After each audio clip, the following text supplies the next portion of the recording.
Todos conhecemos histórias de compras online que correram mal. Eu fui vítima de uma fraude. É uma lesada, não é do BES, mas é de uma loja qualquer. Como a Ana Galvão, que contou aqui na Renascença que comprou umas sandálias lindas e saíram-lhe uns chinelos de plástico. Um par de chinelos tamanho 42, cinzentos, de plástico, sem uma miçanga.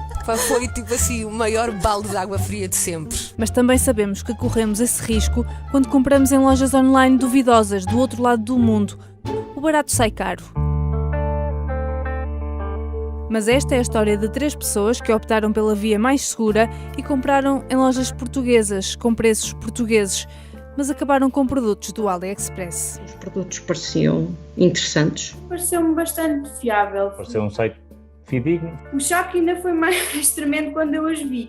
Fiquei furiosa e percebi que era uma fraude. É também a história de uma atividade que parece um autêntico negócio da China, mas que a maior parte das vezes traz mais problemas do que dinheiro. Isto é vendido como um sonho e existe muito mais gente à procura de sonhos do que à procura de problemas. Mas normalmente os negócios só nascem com os problemas. Estávamos em maio de 2020. O país estava em confinamento há 2 meses. Teletrabalho obrigatório para uns, layoff para outros. Os dias eram todos iguais. Estava em casa com excesso de tempo livre e impossibilitada de ir ver sapatos às lojas. Esta é Ana Oliveira. Já lhe disse boa tarde. Que prefere não dar mais pormenores sobre o que faz ou onde vive, até porque não se orgulha particularmente desta compra que fez durante a quarentena. Ana estava a fazer scroll no Facebook quando viu um anúncio a uma loja portuguesa de calçado, Apenas Nuvens. Abriu o link e foi parar a um site todo em português que alegava ser uma marca portuguesa em expansão que veio para inovar o mercado do calçado. Tinha NIF português e morada em Castelo Branco. Pelas fotografias, os produtos pareciam interessantes. Pareciam sandálias de pele e eu adquiri as sandálias convencida de que eram sandálias fabricadas em Portugal, que é um dos melhores países do mundo no setor. Por isso, não pareceu descabido pagar quase 50€ e esperar cerca de 20 dias úteis pelas sandálias. Na mesma altura, Marta, vamos chamar-lhe assim porque também prefere não ser identificada, encontrou o mesmo site no Facebook e ficou com a mesma impressão. Fui ver inclusivamente a morada fiscal deles, tinha morada em Castelo Branco, pareceu-me um site perfeitamente fiável e então procedi à encomenda de umas sapatilhas ditas ortopédicas. Os 40€ também não pareceram exagerados a Marta, por sapatilhas ortopédicas de malha lisa respirável, pelo menos segundo o site. Também durante a quarentena aconteceu algo parecido a João Pereira e à namorada. João tem 29 anos e é engenheiro informático. Conhece bem as manhas da internet, mas ainda assim, quando a namorada quis comprar vários biquínis que viu no Instagram da Salty Portugal, João não viu problema nisso. A Salty, quer na loja, quer no Instagram, dava sempre a entender que era uma marca portuguesa e falavam de qualidade, dos materiais, etc. E pronto, pareceu um site fidedigno, fizemos a compra e começou a demorar muito. Estas 3 histórias têm um desfecho comum.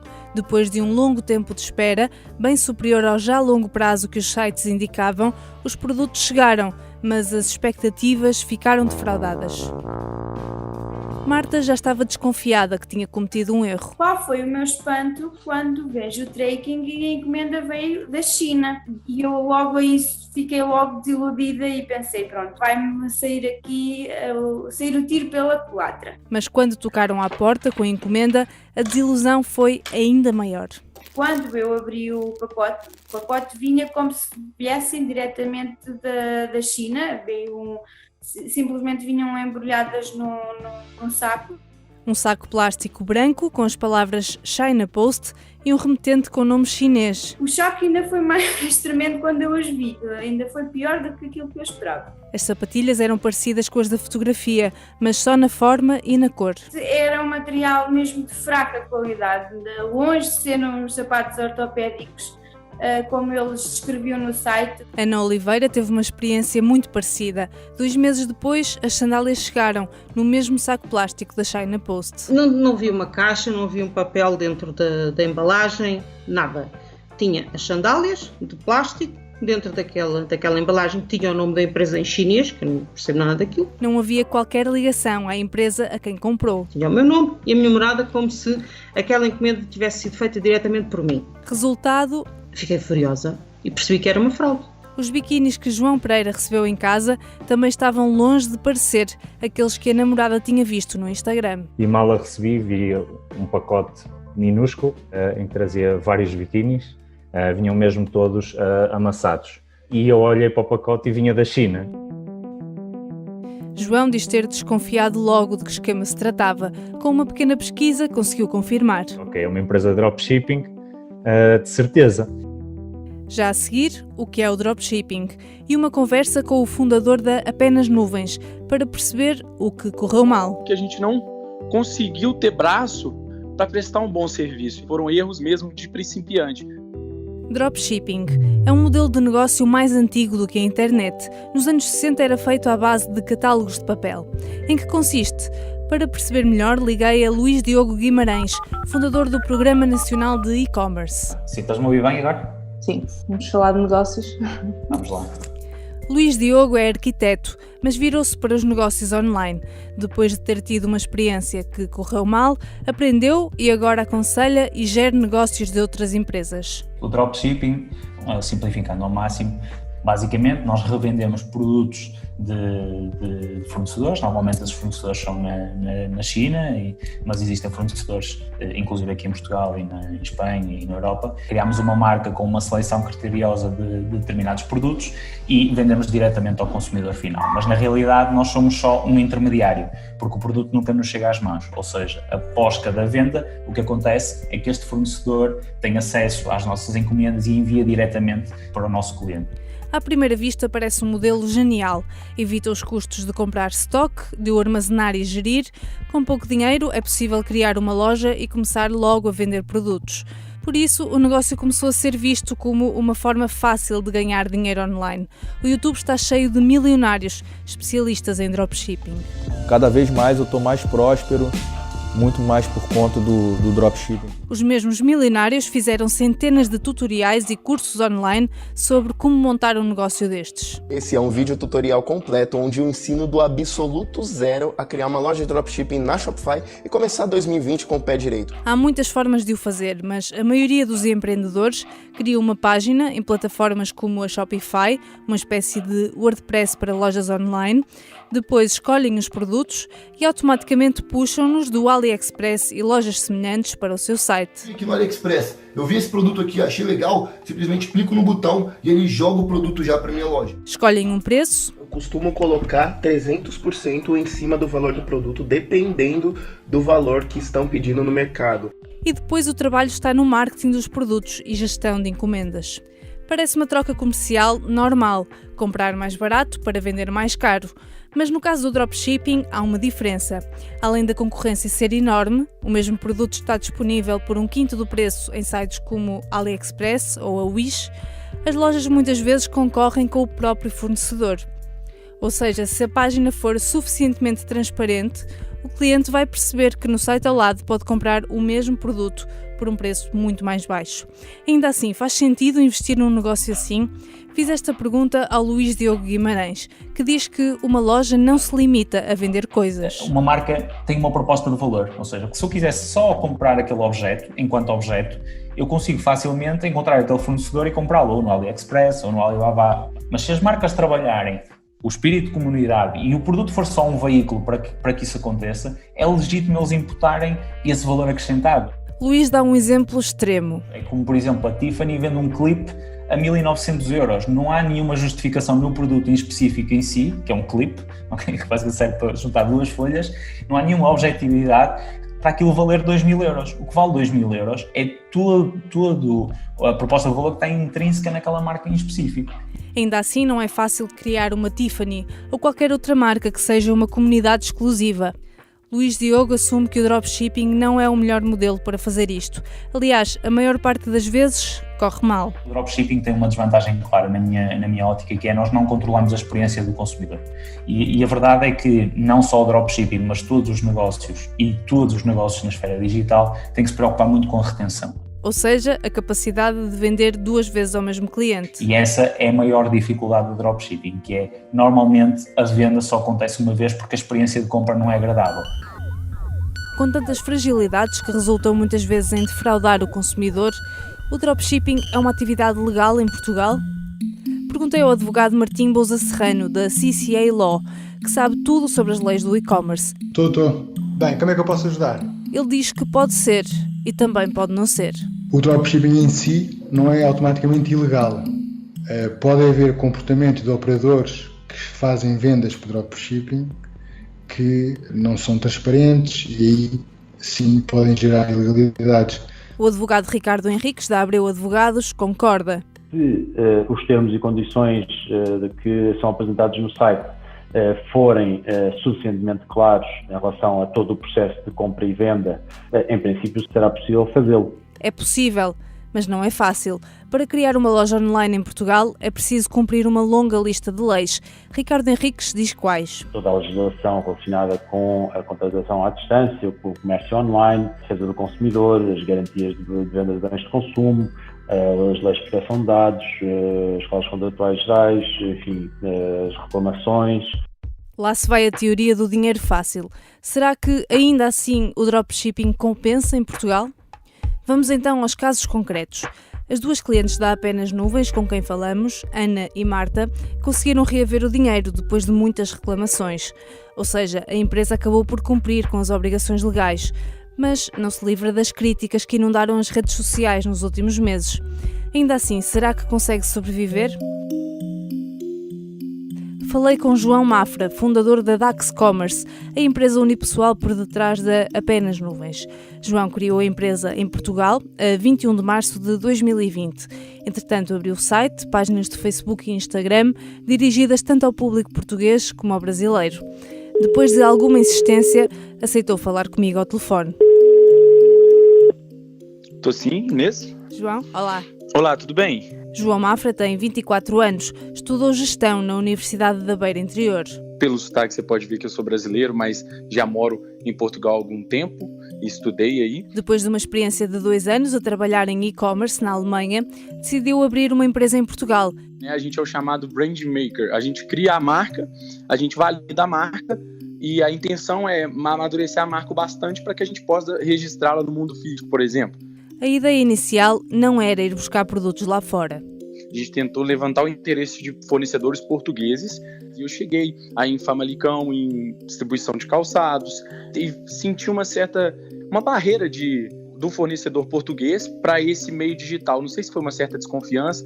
Então, João virou-se para o estrangeiro. A gente fechou essa mesma proposta com um fornecedor americano, que ele tem fábrica em Seattle e em Xangai. A entrega num prazo normal estava assegurada, na teoria. Ele mandaria da fábrica de Xangai por Luxemburgo e chegaria em 12 dias úteis em Portugal. Mas as coisas começaram logo a correr mal. Com a pandemia, eles tiveram de achar um novo método de envio, porque essa ela estava travada por causa das questões portuárias e alfandegárias ali, que ela estava com dificuldade de envio e estava atrasando. Então, teve mudanças durante o processo de envio. Além disso, a empresa cometeu vários erros. O primeiro foi não testar os produtos. O principal erro nosso foi a gente não ter tido todos os produtos antes de começar as publicações, né? E quando ele chegou, a gente não gostou do produto, mas daí já tinha vendido uma certa quantidade. Questionei João Mafra se as informações que hoje aparecem no site estavam lá desde o início. O início do site, quando ele começou a rodar marketing, ele ainda não estava totalmente parametrizado dentro das normas da ASAI. Então a gente recebeu a notificação e fez todas as mudanças para deixar na norma. A gente tem essa diferença por causa disso, foram erros mesmo de principiante. Por outro lado, com 8 pessoas a trabalhar e muitas encomendas, não tiveram mãos a medir. O volume que a gente teve na pandemia foi um volume que a gente não conseguiu ter braço para prestar um bom serviço. Isso teve consequências. Os clientes começaram a ficar descontentes, o que levou a comentários negativos e a reclamações. O Portal da Queixa, que é apenas um site onde as pessoas podem reclamar em público, sem qualquer valor legal, teve 52 reclamações. Ainda assim, o fundador da Apenas Nuvens garante a taxa de devoluções é baixa. O percentual de devoluções ele foi até abaixo da média do e-commerce. porque hoje a média do e-commerce geral é 5%. A gente está em 3,2% na Apenas Nuvens. Depois desta primeira experiência, que não correu como esperava, a Dax Commerce decidiu investir noutro modelo.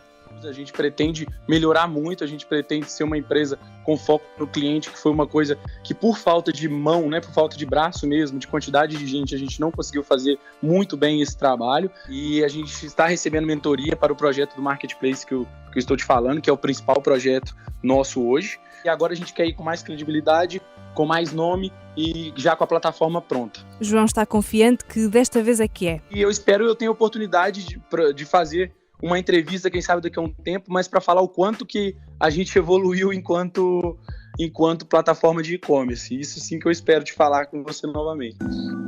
Já no caso da Salty Portugal, João Pereira não teve tanta sorte como as clientes da Apenas Nuvens. A legalidade não entrou de todo neste processo. Isso foi uma coisa que eu tentei encontrar, o NIF da empresa, para fazer uma queixa no livro de reclamações online, e não encontrei o número de contribuinte deles, e eles não passaram fatura. Entretanto, a Salty já fechou o site em Portugal. No portal da queixa, a loja tem 59 reclamações. Os clientes não foram reembolsados, nem têm qualquer direito de reclamar. Ainda assim, Luís Diogo Guimarães, especialista em e-commerce, lembra que não é recomendável fazer isto. Parte-se muito do princípio que ninguém nos encontra, isso não é uma verdade. Podem ter, e isto acontece recorrentemente, problemas sérios, muito sérios, legais. Resumindo, o dropshipping compensa em Portugal? Se seguirmos o exemplo da Salty, talvez, mas podemos ter problemas com a justiça. Se seguirmos o exemplo da Apenas Nuvens, até pode compensar, mas a probabilidade de tudo correr bem é muito baixa. Em Portugal não é possível saber ao certo quantas empresas operam em modelo de dropshipping. Pedi números à ASAI, que até ao fecho desta edição não deu resposta. Mas Luís Diogo Guimarães, que conhece o mercado, diz que são muito poucas. A maioria percebe rapidamente que esse não é o caminho. A Apenas Nuvens é um exemplo daquilo que acontece normalmente com as lojas de dropshipping, segundo o Diogo. Erram, aprendem e acabam por mudar de modelo. Muitos negócios começaram por um dropshipping e bem, ou seja, é uma das formas de começar, já pivotaram e transitaram. Começaram eles próprios a acumular stock internamente, porque conseguem entregar o produto no dia seguinte. Lá está, já sabem os produtos que vendem e os produtos que não vendem, permite-lhes serem muito mais cautelosos naquilo que é o dropshipping, mas lá está, fazendo isto já não é dropshipping, é só um fornecedor. Ainda assim, os tutoriais que abundam na internet para países como Brasil e Estados Unidos começam a chegar cá. Meu nome é Thiago, eu sou especialista em faturamento de dropshipping e nesse vídeo eu vou te mostrar de uma forma bem simples como a gente faz para legalizar o dropshipping aqui em Portugal. Tiago abriu o canal Drop Portugal no YouTube há 2 meses e, apesar de estar a dar os primeiros passos, tem já mais de 300 subscritores e muitos comentários de interessados em iniciar sites do género em Portugal. Luís Diogo nota essa procura crescente online, mas deixa um alerta. Isto é vendido como um sonho e existe muito mais gente à procura de sonhos do que à procura de problemas, mas normalmente os negócios só nascem com os problemas. Esta história prova que comprar online é um ato global, mesmo quando achamos que estamos a comprar português. Mas então, como podemos identificar se aquele produto que vimos no Instagram está à venda mais barato noutras lojas? Para isso, o nosso maior aliado é o Google. Muitas destas lojas usam as fotos originais do fornecedor para publicitar o produto, sem qualquer edição, o que significa que aquelas imagens estão disponíveis em centenas de sites em toda a internet. Há uma técnica muito fácil para descobrir se aquele produto é ou não original da loja. Clicar com o botão direito do rato em cima da imagem do produto e clicar em pesquisar imagem no Google. Se a pesquisa devolver centenas de resultados de lojas em todo o mundo, com o mesmo produto a preços mais baixos, o mais provável é estar perante uma loja de dropshipping. Há outros indícios, como o prazo de entrega longo. Os termos e condições do site, para quem tiver paciência para ler, também deixam várias pistas. Por isso, já sabe, compre online, mas tenha ainda mais cuidado com o que compra e onde compra.